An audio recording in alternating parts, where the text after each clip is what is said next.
예수님께서 십자가에 달려 돌아가실 때 죽음 직전에 하신 말씀이 다 이루었다라는 말씀이었습니다. 그 말씀이 십자가 아래로 흘러내려올 때 사람들은 그저 예수님이 하는 신음 정도로 이해를 했습니다. 무엇을 다 이루었다는 말인가? 십자가에 달려 힘없이 죽는 마당에 무엇을 이루었다는 말인가? 사람들은 그렇게 중얼거리면서 하나둘씩 십자가 언덕을 내려갔습니다. 제자들 역시 예수님의 시체가 안치된 무덤에 돌문이 굳게 꽝 닫힐 때 예수님이 무덤에 들어가셨어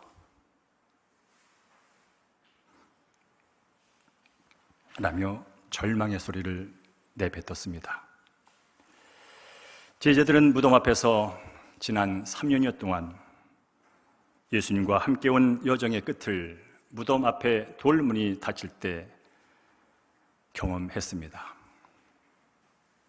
따라서 예수님께서 무덤에 갇히고 장사된 그날 밤은 제자들에게는 죽음의 밤이요, 절망의 밤이요, 슬픔의 밤이었습니다. 사랑하는 성도님, 그렇게 하루가 가고 그렇게 이틀이 가고 십자가에서 죽고 무덤에 갇힌 예수님은 아무 말이 없었습니다. 혹시 요즘 제자들이 느꼈던 그 절망감과 그 답답함과 그 슬픔을 아무 소리도 들리지 않는 예수님의 어떤 반응도 내 삶 가운데 나타나고 있지 않은 것 같아서 힘들어하지는 않습니까? 내 인생에 요즘처럼 그렇게 힘들고 괴롭고 고통스럽다며 괴로운 한날을 보내고 있지는 않습니까? 그래서 이제 떠나야겠어, 이제 그만둬야 되겠어, 이제 포기해야 되겠어, 이제 다 끊어야 되겠어, 혹시나 그런 마음을 갖고 있거들랑 아직 떠나기엔, 아직 포기하기엔, 아직 끊어버리기엔 시간과 기회가 있다는 사실을 기억하면서 오늘 말씀을 들어주시기를 부탁드립니다. 예수님께서 장수된 지 사흘째 되던 날 아침, 몇 명의 여자들이 예수님의 무덤을 찾아갔습니다. 참혹하게 죽으신 예수님에 대한 슬픔을 안고 여인들은 조심조심 그렇게 무덤으로 다가갔습니다. 그런데 무덤에 도착한 그 여인들은 깜짝 놀라고 말았습니다. 무덤을 굳게 막고 있던 돌문이 열려 있었고 무덤 안은 텅 비어 있었습니다. 이게 도대체 어찌된 일이란 말인가? 누가 이런 짓을? 예수님의 시체가 없어지다니. 그들은 그 순간 혼비백산 당황해서 어쩔 줄을 몰라 했습니다. 그때 두 천사가 나타나 이렇게 말씀하지요. 어찌하여 살아있는 자를 죽은 자 가운데서 찾느냐? 여기 계시지 아니하고 살아나셨느니라. 어찌하여 살아있는 자를 죽은 자 가운데서 찾느냐? 여기 계시지 아니하고 살아나셨느니라. 예수님께서 갈릴리에서 하셨던 그 말씀 기억해. 인자가 주인의 손에 넘겨져 십자가에 못 박히고 제3일에 다시 살아나리라 하신 말씀 기억해 라고 말씀을 해주지요. 그 순간 이 여인들은 예수님의 부활을 확인하게 되고 그 기쁨을 갖고 놀란 가슴을 갖고 즉시 제자들에게 뛰어갑니다. 그리고 소리를 쳤습니다. 예수님이 부활하셨어요. 무덤이 비어 있어요. 천사가 그렇게 말씀하셨어요. 예수님께서 다시 사셨어요 라고 소리를 쳤습니다. 그렇습니다. 예수님은 다시 살아나셨습니다. 절망의 자리에서 소망으로 다시 살아나셨습니다. 죽음의 자리에서 생명과 부활로 다시 살아나셨습니다. 제자들이 사람들이 이제 끝났어라고 포기하는 그 순간에 하나님께서는 아니야, 이제 지금부터 시작이라고 선포하며 부활하셨습니다. 영국의 위대한 목사인 설교가인 황금의 입을 가졌다는 스펄전 목사님의 일화입니다. 어느 날 스펄전 목사님이 길가를 가는데 어떤 아이가 새장 속에 있는 새를 계속 괴롭히고 있는 거예요. 그래서 물어봤죠. 얘야, 너 왜 새를 그렇게 다루고 있니? 어떻게 하려고 그래? 그랬더니 그 소년이 말합니다. 네, 괴롭히다가 죽여버리려고요. 그때 스펄전 목사는 그 소년에게 2파운드를 두고 그 새를 삽니다. 그리고 새를 놓아 날아가게 해주죠. 이틀 후가 마침 부활주일이었습니다. 그때 스펄전 목사님이 이렇게 설교를 했답니다. 마귀는 인간을 괴롭히다가 죽이려고 했습니다. 그러나 하나님께서는 독생자를 내주는 엄청난 값을 지불하고 우리를 자유하게 해주셨습니다. 이것이 바로 예수님의 십자가요 부활의 역사입니다. 그렇습니다. 하나님을 떠난 우리의 인생들은 아무리 화려하고 아무리 힘이 있는 것 같아도 새장 속에 갇혀있는 새처럼 죄와 죽음의 안에서 그 틀 안에서 살다가 결국은 죽을 수밖에 없는 존재라는 것. 그러나 그런 새처럼 괴롭힘 당하다가 죽음의 증상을 느끼다가 네가 잘났니 내가 잘났니 서로 키재기 하다가 마음 상하고 다치고 그러다가 죽을 인생들을 영원한 기쁨과 영원한 평안과 영원히 살 수 있는 그것으로 인도하기 위하여 예수님은 이 땅에 오셨고 죄싹은 사망이요 죄인들이 감당할 모든 죄값을 다 담당하시고 죽으심으로 죄값을 완불하셔서 이제 무릎 박혀 죽는 줄 알았지만 부활을 통해서 결국은 하나님의 역사가 얼마나 위대한지 그리고 죄로 죽어가던 인생들이 어떻게 영원히 살 수 있는지를 보여주셨습니다. 사랑하는 성도님, 다시 한번 여쭙습니다. 요즘 하는 일이 뜻대로 안 돼서 풀이주고 있습니까? 몸이 아파서 이제 아무것도 할 수 없다고 실망하고 있습니까? 이제 나이가 많아서 나는 끝났어 낙담 중에 있습니까? 직장을 잃고 사업이 망해서 자포자기하고 있지는 않습니까? 학업에 성적이 안 올라서 취업의 문이 좁아서 결혼의 배우자를 못 만나서 머리를 쥐어뜯으며 기죽고 있는 학생과 청년들은 없습니까? 힘내시기 바랍니다. 부활하신 예수님과 함께할 때 우리에게 죽음은 더 이상 죽음이 아니고 부활하신 예수님과 함께할 때 우리에게 절망은 더 이상 절망이 아니라고 우리는 조금 전 영상을 통해서 함께 확인을 했습니다. 부활하신 예수님은 생생하게 살아계셔서 지금 이 순간도 우리와 함께 계신 줄로 믿습니다. 지금 우리는 예배 이 시간 죽은 예수가 아닙니다. 막연한 예수가 아닙니다. 그저 초월의 관계 속에 멀리 떨어져 있는 예수가 아닙니다.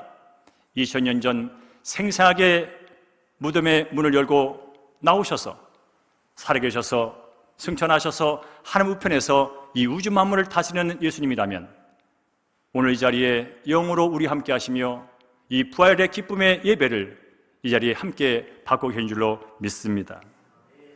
따라서 이 시간 이 자리에 계신 예수님이 우리 한 사람 한 사람에 이렇게 묻고 있습니다.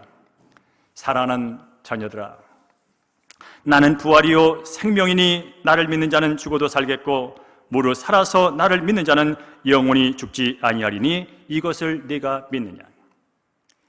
이 질문은 2000년 전에 했던 단순한 질문이 아니라 주님이 오실 때까지 계속 이어질 질문입니다.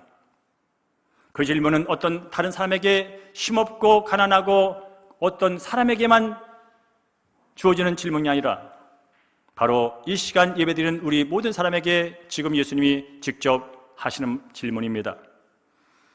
나는 부활이요 생명이니 나를 믿는 자는 죽어도 살겠고 무릇 살아서 나를 믿는 자는 영원히 죽지 아니하리니 이것을 네가 믿느냐? 부활은 예수님께서 죄와 죽음과 사망의 권세를 이기시고 세상의 주 하나님이라는 사실을 입증한 위대한 역사적인 사건입니다. 픽션이 아니란 말입니다. 예수님은 십자가에서 죽으심으로 죄값을 다 완불하셨습니다. 그리고 다시 살아나심으로 인해서 예수님께서 하신 일이 진짜였구나, 그것은 영원히 죄인들을 영원한 생명으로 이끄는 위대한 사건이었다는 것을 보여주셨습니다. 따라서 이 사실을 믿고 예수를 그리스도와 주로 고백하는 모든 사람들은 죄에서 자유를 얻고 구원받아 영생을 얻어서 앞으로 주님이 오시는 그날에 예수님처럼 부활의 몸을 덧입어서 영원히 사는 복을 누리게 된 줄로 믿습니다. 오늘 예배 자리에 나오신 여러분이 이 믿음의 고백 속에 구원의 확신을 갖고 예배를 드리는 분이 계실 겁니다. 감격과 감사로 예배가 드려질 줄로 믿습니다.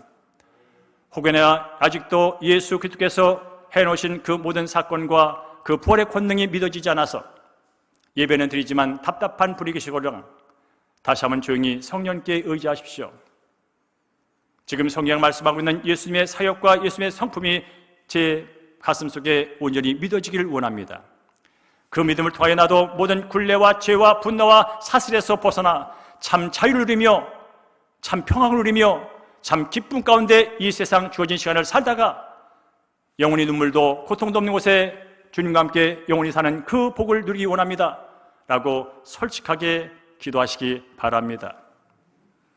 그럴 때 역사는 일어납니다. 우리가 잘 알고 있는 알렉산더 대왕이 있습니다. 알렉산더 대왕 참으로 위대한 사람입니다. 20살에 왕이 돼가지고 그 지역 지중해 연안을 다 제패했던 위대한 왕입니다. 근데 그가 3번을 울었다고 합니다. 첫 번째, 한 번은 그가 페르시아, 지금의 이란이죠, 바사 제국, 페르시아 원정 갔을 때 페르시아 왕 고레스 왕, 제국을 이뤘던 고레스 왕 묘비 앞에서 울었답니다. 인생이 아무리 한때 부귀영화를 누려도 결국은 한 개의 무덤밖에 남기는 것이 없으니 허무하구나 하면서 그 위대한 바사 제국을 이뤘던 고레스의 무덤 앞에서 울었답니다. 그리고 두 번째 운 것은 이제 승승장구 그들의 군인들을 이끌고 인도를 점령하기 위해 인도에 들어갔습니다.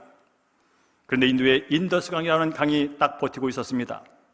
저 강만 넘으면 이제 인도까지 다 내 땅이 되는데 하면서 그의 목표를 이루려고 했건만 이미 그 자신들의 부하들은, 군인들은 다 지쳐 있었습니다. 대왕님 더 이상 못 갑니다. 대왕님 더 이상 못 갑니다. 다 지쳤습니다. 해서 그 자리에서 울었답니다. 자기가 세운 목표가 이루어지지 않아서, 자기가 세운 꿈이 이루어지지 않아서 그 문턱에서 되돌아가야 되는 그 자리에서 그는 목 놓아 울었답니다. 그리고 한 번은 이렇게 울었다지요. 어느 날 부하들과 모래사장에서 씨름을 했답니다. 그런데 어떤 부하와 씨름하다가 이 대왕이 넘어진 거예요. 그때 알렉산더 대왕은 넘어진 자리를 보면서 엉엉 울었답니다. 그래서 그를 넘어뜨린 부하가 너무 어쩔 줄 모르고 무안해서 물어봤다지요. 대왕님 왜 우세요? 자네한테 져가지고 원통에서 우는 게 아니라네. 모래사장에 넘어진 자국을 보고 내가 지금은 이렇게 큰 나라를 가지고 부귀 권세를 누리지만 나도 죽으면 한 평의 땅 속에 묻혀버리고 말 것을 생각하니 인생이 얼마나 허망한지 그 생각이 들어서 지금 울고 있다네 그랬답니다. 우리는 살면서 웁니다. 슬퍼서 울고, 좋아서 울고, 기뻐서 울고, 답답해서 울고, 그렇게 울다가는 인생입니다. 그러나 이렇게 울던 저렇게 울던 많이 울던 적게 울던 우리는 한 평의 땅 속에 묻히고 말 존재들입니다. 알렉산더 대왕이 그 당시 예수를 알고 예수를 믿고 예수의 부활의 능력을 믿었더라면 그는 그 한 평 속에 갇히는 그 인생을 보면서 허무하다 말하지 않고 나는 이 한 평의 땅 속에 묻히지만 내 영혼은 영원한 헤아릴 수 없는 그 놀라운 그 세계에서 계속 살게 될 거야 하면서 그 허무감을 이기며 또 다른 삶을 살았겠지요. 사랑하는 성도님, 우리 그리스도인에게는 땅 속에 묻혀도 영원히 다시 사는 부활의 생명이 우리 안에 있는 줄로 믿습니다. 따라서 예수 믿고 구원받은 사람들은 오늘의 고난과 오늘의 슬픔을 이기는 부활의 능력을 갖고 사는 사람들입니다. 혹시나 코로나19로 인해서 마음이 지치고 삶이 무너진 성도가 있거들랑 이제 떠나게 될 거야. 이제 버리고 싶어. 이제 모든 관계 끊고 싶어. 이제 힘들어. 혹시 그런 마음이 계신 분이 이 시간 있거들랑 다시 한번 권면합니다. 부활하신 예수님을 믿고 바라보시기 바랍니다.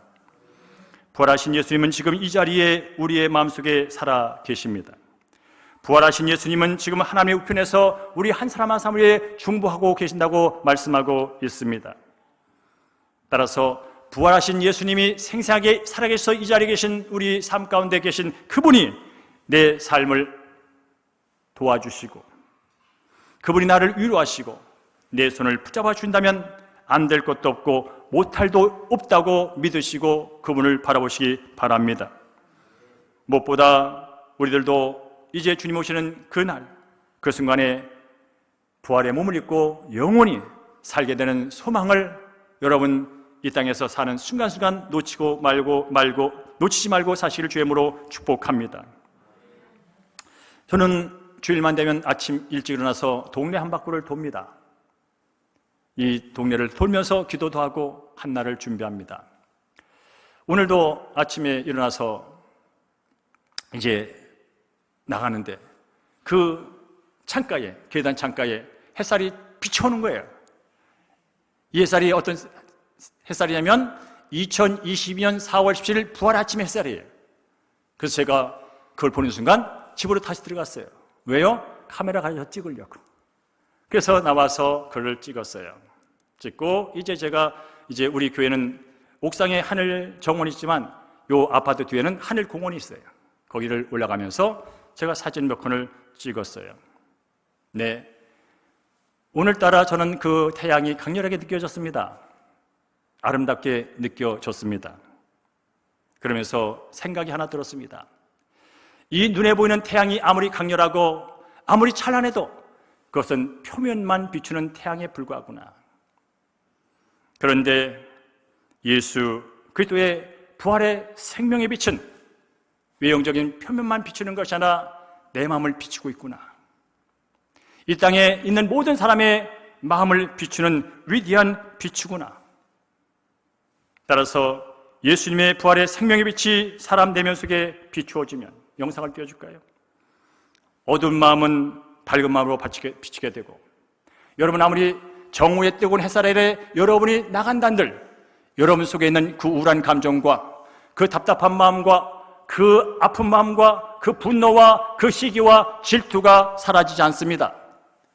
아무리 뜨거운 햇살에서 일광욕을 해도 여러분의 마음속에 들어있는 어두컴컴한 그 지친 절망의 심정을 태양이 몰아내지 못합니다. 그러나 우리 주 예수의 부활의 생명의 빛이 우리 마음속에 들어오는 순간 불안과 두려움은 평안으로 바뀝니다. 우리 주 예수의 부활의 생명의 빛이 우리 마음속에 들어오는 순간 분노는 용서와 화해로 바뀝니다. 우리 주 예수의 생명의 부활의 빛이 내 마음속에 들어오는 순간 절망은 소망으로 희망으로 변합니다. 그렇구나. 예수 그리스도의 부활의 생명의 빛은 눈에 보이는 태양빛에 비교할 수 없는 강력한 능력이구나. 그렇구나. 사람들은 태양을 보면서 뜨겁다 불평하지만 그러나 이 예수의 생명의 부활의 빛이 인간의 내면 속에 들어오는 순간 바로 그 사람을 새삼으로 바꾸는, 더 나아가서 죽음에서 생명으로 옮겨놓는, 영몰에서 영생으로 옮겨놓는 엄청난 빛이구나 하는 사실을 오늘 다시 한번 걸으면서 느꼈습니다. 그리고 이제 교회에 돌아왔습니다.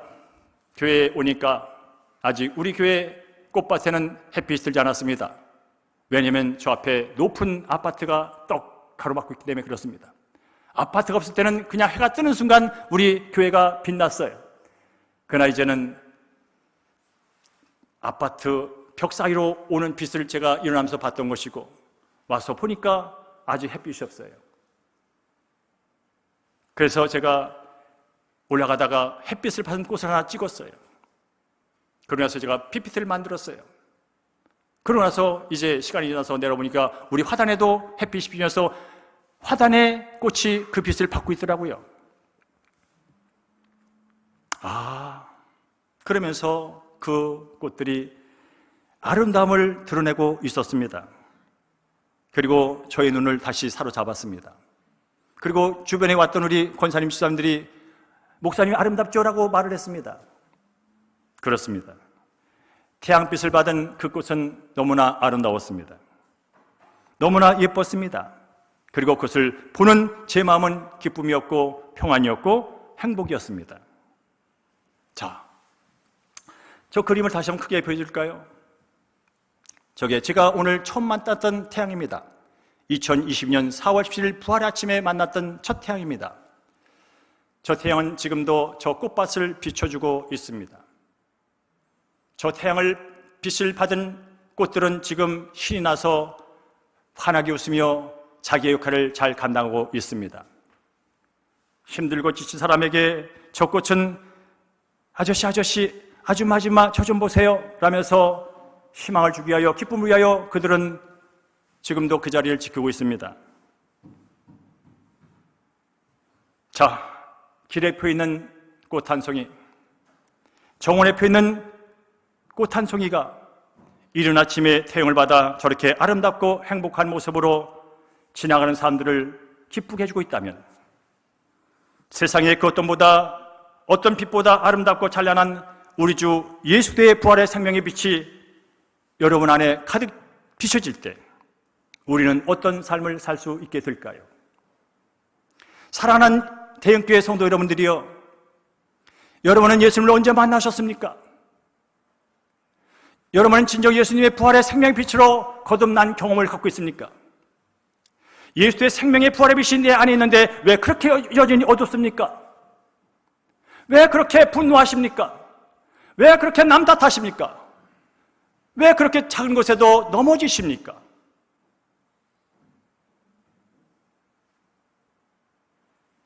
이 시간 간절히 권면합니다. 예수 그리스도의 부활의 생명의 빛이 내 마음속에 들어온 순간 내 어둠은 떠났습니다. 빛이 오면 어둠은 떠나는 거예요. 야, 떠나. 빛이 와서 떠나라니까 그러는 게 아니에요. 빛이 오는 순간 어둠은 사라지는 거예요. 이유도 없어요. 그냥 빛이 오면 어둠은 사라지는 거예요. 예수의 부활의 생명의 빛이 들어오면 우리 안에 있던 모든 죄의 어둠은 떠나는 거예요. 이게 정상이에요. 그런데 이 땅에 많은 그리스도인들이 예수의 부활의 생명을 왔다고 믿으면서도 여전히 어둡게 삽니다. 왜 그럴까요? 이유는 한 가지입니다. 예수의 부활의 생명의 빛을 믿음으로 아직 받아들이지 못한 겁니다. 오늘 이 시간 여러분 안에 들어와 있는 예수의 생명의 빛을 믿음으로 받아들이십시오. 그 순간 어둠은 빛으로 바뀝니다. 원망은 사랑으로 바뀝니다. 절망은 소망으로 바뀝니다. 이게 바로 예수의 능력입니다. 이것이 바로 복음의 능력입니다. 우리는 이것을 믿습니다. 저는 이것을 전합니다. 그러기 위하여 목사가 됐습니다. 아니, 예수님이 이것 전하라고 목사로 삼아 주셨습니다. 예수님은 다시 사셨습니다. 예수님이 다시 살아나신 부활의 아침은 그래서 우리는 말합니다. 새 생명의 아침이라고. 예수님이 다시 살아나신 부활의 아침은 새 소망의 아침이라고. 예수님이 다시 살아나신 부활의 아침은 새 능력의 아침이라고. 사랑하는 성도 여러분이요, 예수의 생명이 우리 사랑하는 성도님의 마음속에 들어오는 순간 새로운 삶이, 새로운 인생이 시작된 줄로 믿습니다. 그것을 믿고 살아가는 겁니다. 환경은 쉽게 변하지 않을 겁니다. 내가 원하는 대로 뜻대로 되지 않을 수도 있습니다. 그렇다고 여러분의 마음과 생각을 어둠으로 내맡기지 마십시오. 그럴지라도 내 안에 살아계신 예수의 생명의 빛이 나를 붙들고 나를 이끈다면 오늘도 내 삶은 새로운 날이야. 내 삶은 소망의 날이야. 내 삶은 생명의 날이야. 라는 고백을 하면서 승리하게 될 줄로 믿습니다. 코로나19로 인해서 닫혔던 우리 일상이 이제 내일부터 활짝 열립니다. 물론 모든 위험에서 벗어난 것은 아닙니다. 그러나 어떻든 이 일륜의 소리는 많이 갇혔습니다. 이 일륜의 소리는 많이 힘들었습니다. 그러나 이제 내일이면 풀립니다. 풀린 것을 믿으십시오. 그러면 여러분 풀린 걸 믿으시고 사랑하는 친구를 찾아가십시오. 사랑하는 동료에게 전화를 거십시오. 수년 동안 못 만나서 거리두고 힘들었던 그것들 이제 조심스럽게 만나서 자연스럽게 인생을 사십시오. 세상은 풀렸다고, 거리는 풀렸다는데 여전히 두려움에 갇혀서 여름이 방구석에 있지 마십시오. 밖으로 나와 햇빛을 받으십시오. 밖으로 나와 꽃을 보십시오. 밖으로 나와 내 주변에 어려운 삶이 없는지를 돌아보십시오. 그것이 바로 부활을 사는 삶입니다. 특별히 이 시간 다시 한번 말씀드립니다.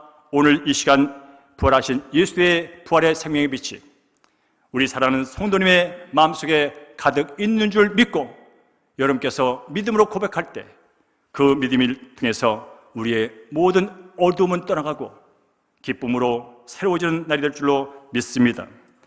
이제 여러분 입술로 고백합시다. 우리 사랑하는 옆 사람에게 이렇게 따라 하시면 좋겠습니다. 예수님은 다시 사셨습니다. 다시 한번 합니다. 옆 사람의 눈을 보세요. 예수님은 다시 사셨습니다. 새롭게 시작합시다. 우리는 이미 승리자요 행복자입니다. 아멘. 그 마음을 갖고 승리한 여러분들을 다시 한번 축복합니다.